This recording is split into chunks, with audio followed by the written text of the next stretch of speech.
After being ordered to close by the Genesee County Health Department on Thursday, employees from Lucky's Steakhouse are starting to feel the impacts of being out of a job.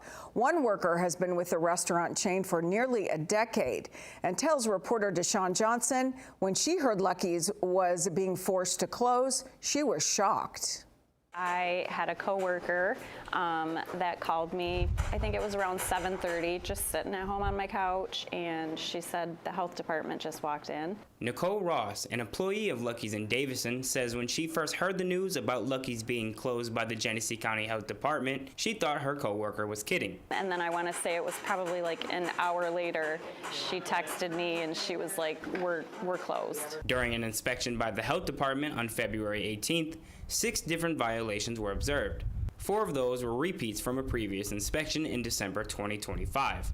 The following day, the restaurant was ordered to close. For restaurant workers to just overnight lose, their money, their source of income, it can be very difficult. Ross says while she and other coworkers know about the ebbs and flows of the service industry, this closure wasn't something they planned for. I don't feel like 100% you're ever just quite ready for that finality. Since Lucky's closing, Ross says she has 2 major concerns. One is her finances. The most obvious change is financially. You're used to going to work and making those tips. The other concern is the well-being of her coworkers. I hope the best for all of my coworkers and all the employees that are now out of a job. While Ross is unsure of what's next for her, she hopes Lucky's can return to being the place she's always known it to be.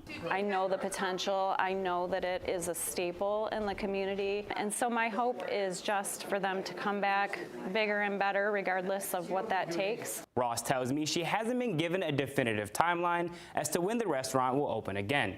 According to the health department, it will remain closed until further notice. Deshaun Johnson, Mid-Michigan Now.